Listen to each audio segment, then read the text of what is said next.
കേരളത്തിലെ ഏറ്റവും പ്രശസ്തമായിട്ടുള്ള ഒരു മ്യൂസിയമാണ് നമ്മളിപ്പോൾ നിൽക്കുന്ന ഈ സ്ഥലമെന്ന് പറയുന്നത്. പ്ലാനറ്റോറിയമാണ് അതിൻ്റെ ഏറ്റവും പ്രധാനപ്പെട്ട ഒരു കാര്യം. നിങ്ങൾ സൂചിപ്പിച്ചതുപോലെ ഇതിൻ്റെ അഫിലിയേഷനുമായി ബന്ധപ്പെട്ട കാര്യങ്ങൾ തന്നെ ഏറ്റവും കുറഞ്ഞത് ഒരു 5 ഏക്കറിലധികമെങ്കിലും സ്ഥലമുണ്ടാകണം.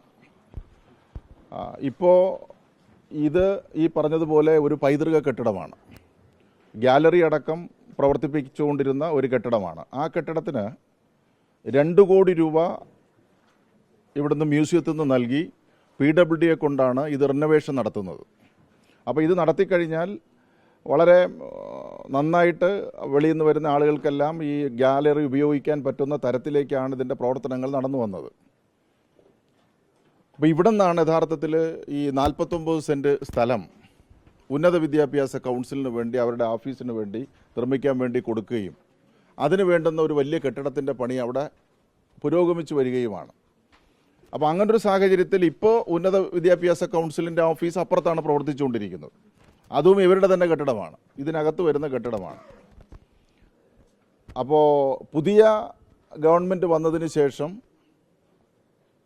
ഇപ്പോൾ പൊടുന്നനെ അതിൻ്റെ ഉയർന്ന ഉദ്യോഗസ്ഥന്മാർ ഈ കെട്ടിടത്തിൻ്റെ ഭംഗിയും ഇതിൻ്റെ ഒരു പ്രാധാന്യവും മനസ്സിലാക്കി പൊടുന്നനെ തന്നെ ഒരു ഉത്തരവിറക്കിയിട്ട് ഇപ്പുറത്തെ ഈ കെട്ടിടം ഉന്നത വിദ്യാഭ്യാസ കൗൺസിലിൻ്റെ ഓഫീസാക്കി മാറ്റാൻ വേണ്ടിയിട്ട് തീരുമാനിച്ചിരിക്കുകയാണ്. ഇത് യഥാർത്ഥത്തിൽ സംഭവിക്കാൻ പോകുന്നത് ഈ ശാസ്ത്ര സാങ്കേതിക മ്യൂസിയത്തെ ഇല്ലാതാക്കാൻ വേണ്ടിയിട്ടുള്ള ഒരു വലിയ പരിശ്രമത്തിൻ്റെ ഭാഗമാണ്.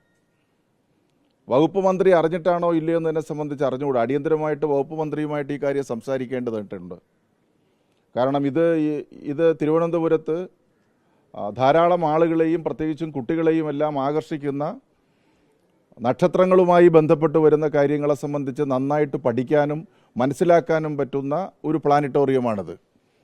ഇതിൻ്റെ നിലനിൽപ്പ് തന്നെ ഇല്ലാതാക്കുന്ന തരത്തിലേക്ക് ഉന്നത വിദ്യാഭ്യാസ കൗൺസിൽ അത്തരം ഒരു തീരുമാനം എടുക്കാൻ വേണ്ടി പാടില്ല. മന്ത്രി എനിക്ക് തോന്നുന്നത് തെറ്റിദ്ധരിപ്പിച്ച് വല്ലതും തീരുമാനിച്ചോ ഇല്ലയെന്ന് അറിയില്ല. അടിയന്തരമായിട്ട് മന്ത്രിയുടെ ശ്രദ്ധയിൽ ഈ വിഷയം പെടുത്തേണ്ടതായിട്ടുണ്ട്. അപ്പോൾ അവർക്ക് ആവശ്യമായിട്ടുള്ള സ്ഥലമുണ്ട്. പിന്നെ മറ്റേ PTP നഗറിൽ മറ്റൊരു സ്ഥലം തന്നെ ഇവർക്ക് കൊടുത്തിട്ടുണ്ട്. ഈ പ്ലാനറ്റോറിയത്തിൻ്റെ നിലനിൽപ്പിനെ ബാധിക്കുന്ന തരത്തിലേക്കുള്ള പ്രവർത്തനങ്ങളാണ് മുന്നോട്ട് ഇവർ കൊണ്ടുപോകുന്നതെങ്കിൽ അതിശക്തമായിട്ടുള്ള ചെറുത്തുനിൽപ്പ് നടത്തേണ്ടതായിട്ട് വരും. നമുക്ക് ഇവിടുത്തെ ജീവനക്കാരെ സംബന്ധിച്ചിടത്തോളം അവർ കഴിഞ്ഞ കുറേ കാലമായിട്ട് ഈ പ്ലാനറ്റോറിയം നശിപ്പിക്കാതിരിക്കാൻ വേണ്ടിയിട്ട് അല്ലെങ്കിൽ ഈ ശാസ്ത്ര സാങ്കേതിക മ്യൂസിയത്തിന് ബുദ്ധിമുട്ട് വരാത്ത നിലയിലുള്ള നല്ല പ്രവർത്തനം അവർ നടത്തിക്കൊണ്ടിരിക്കുകയാണ്. സംഘടനകളെല്ലാം ചേർന്നുകൊണ്ടുള്ള പ്രവർത്തനങ്ങൾ നടത്തുകയാണ്. അപ്പോൾ അതുകൊണ്ട് ഞങ്ങൾക്ക് ഇതുമായി ബന്ധപ്പെട്ട് പറയാം. ഇപ്പോൾ ദീപക്കാണ് അതിൻ്റെ യൂണിയൻ്റെ കാര്യങ്ങളെല്ലാം നോക്കുന്നത്. പിന്നെ എല്ലാ ജീവനക്കാരുമുണ്ട്. ഞങ്ങൾക്ക് പറയാനുള്ളത് മന്ത്രിയോട് പറയാനുള്ളത്, താങ്കളാണ് ഈ 2 വകുപ്പിൻ്റെയും പിന്നെ മന്ത്രി. അതുകൊണ്ട് തന്നെ ഈ ശാസ്ത്ര സാങ്കേതിക മ്യൂസിയത്തെ നശിപ്പിക്കാത്ത ഒരു നിലപാട് സ്വീകരിക്കണം. ഇത് പൈതൃക സ്വത്താണ്. ഈ പൈതൃക സ്വത്തിൽ ഓഫീസ് പ്രവർത്തിപ്പിക്കേണ്ട ആവശ്യം യഥാർത്ഥത്തിൽ ഇല്ല. അവർക്ക് അതിനുള്ള സൗകര്യം ഇവിടെ ഉണ്ട്. അവർക്ക് പ്രവർത്തിക്കാനുള്ള സൗകര്യമുണ്ട്. പുതിയ കെട്ടിടം വരുന്നുണ്ട്.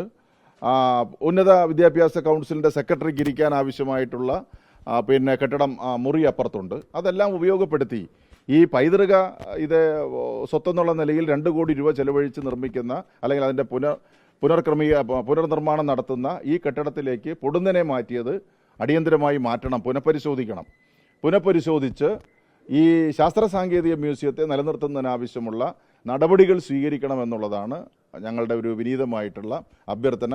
ഇല്ലെങ്കിൽ വരും ദിവസങ്ങളിൽ മറ്റു ചില കാര്യങ്ങൾ അതുമായി ബന്ധപ്പെട്ട് നമുക്ക് ആലോചിക്കേണ്ടതായിട്ട് വരും.